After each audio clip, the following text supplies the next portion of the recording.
मी आता काटोलहून आताच आल्याच्या नंतर अनिल बाबूंना आमच्या वडिलांना त्या ठिकाणी मी आतमध्ये भेटलो तर त्या ठिकाणी ते जे तिकडचा जो बेड आहे बेडवर त्या ठिकाणी आहेत ते आणि थोडंसं झोपेच्या याच्यात किंवा काही गोळी वगैरे घेतली असल्यामुळे थोडंसं आरामाच्या याच्यात मला त्या ठिकाणी दिसले। नेमकी दुखापत काय झाली आहे, काही स्टिचेस लागले का, काय काय आपण पाहिलं तर सिटी स्कॅनमध्ये हे सगळ्या गोष्टी पुढे येतील, पण नेक इंजुरी आहे आणि त्याचबद्दल कपाळाला गंभीर त्या ठिकाणी हे लागलं आहे आणि त्याच्यानंतर त्याचे रक्त आणि त्या ठिकाणी तिला जेव्हा पहिलेच हे झाल्याच्या नंतर काटोल ग्रामीण रुग्णालयामध्ये घेऊन गेलो होतो तेव्हा त्या तिकडच्या डॉक्टरांनी त्याच्यावर ते पट्टी वगैरे बांधून आणि मग त्या ठिकाणी ते नागपूरसाठी रवाना झाले होते।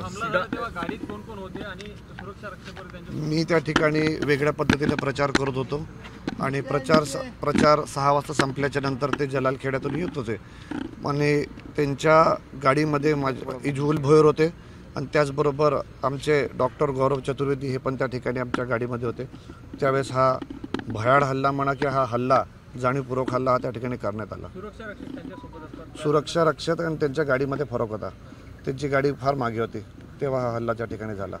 आजपर्यंत आमच्या नरखेड काटोलच्या याच्यामध्ये इतिहासामध्ये अशा पद्धतीचा हल्ला करणारा या ठिकाणी इतकी मस्ती माजवणारा या ठिकाणी आज यांची हिंमत इतकी वाढली।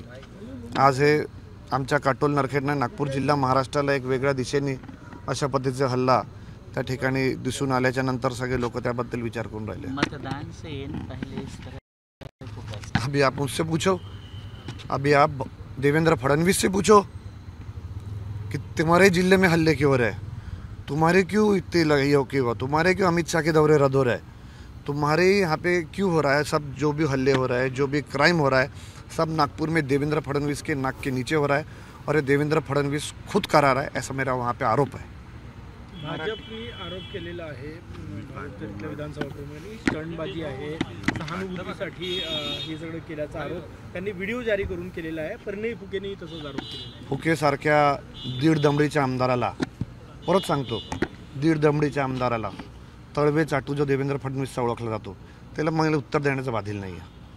त्यांनी जे करायचं ते करेल, येणाऱ्या दिवसामध्ये कळेल काय। पोलिसांकडे काय मागणी केली आहे का? आपला नेमका आरोप किंवा रोख कोणाकडे आहे? गृहमंत्र्यांच्या जिल्ह्यामध्ये माजी गृहमंत्री मानला जातो, आरोप काय नेमका रोख? निश्चित रूपाने आतापर्यंत जी कन्फर्म माहिती आहे ती आपल्या भागाचा उमेदवार भारतीय जनता पक्षाचा चरणसिंग ठाकूर याला पूर्ण वर्दस्त नागपूर जिल्ह्याचा उपमुख्यमंत्री या ठिकाणी गृहमंत्री देवेंद्र फडणवीस याचा वर्दस्त आणि त्याच्या वर्दस्ताने त्या ठिकाणी असे धंदे होऊन राहिले। मागील काळामध्ये पण काही दिवसापूर्वी याच चरणसिंग ठाकूरच्या एका व्यक्तीने काटोल येथे संतापे नावाच्या एका व्यक्तीला रॉडनी एका मिनिटात त्या ठिकाणी खतम केलं। जास्ती दिवसापूर्वीची घटना नाही आहे। त्याच पद्धतीनं काही 5-6 महिन्यापूर्वी जेव्हा कदाचित आपण लोक पण काटोलला गेले होता, एक तिकडं मुलींसोबत एका मुलीसोबत त्या ठिकाणी अत्याचार झाला होता। अशा अत्याचार करणाऱ्या त्या गुन्हेगाराला सुद्धा या चरणसिंग ठाकूरने त्याच्या घरी लपून ठेवलं होतं, हे जग जाहीर आहे। म्हणून आता याच्याबद्दल जास्ती काय सांगायला नको। पूर्ण नागपूर जिल्ह्याला, काटोल तालुक्याला, नरखेड तालुक्यामध्ये याचं चित्र, याचं चरित्र त्या ठिकाणी सर्वत्र सगळ्यांना माहिती आहे। हिंदी में जानना चाहेंगे की देवेंद्र फडणवीस आणि चंद्रशेखर बावनकुळे यांच्या घरावर उद्या सकाळी हल्ला जाऊन आम्ही उत्तर देऊ। काय म्हणलं परत सांगा? तुमच्या कार्यकर्त्यांचं असं म्हणणं आहे की देवेंद्र फडणवीस आणि चंद्रशेखर बावनकुळे यांच्या घरावर जाऊन उत्तर देऊ।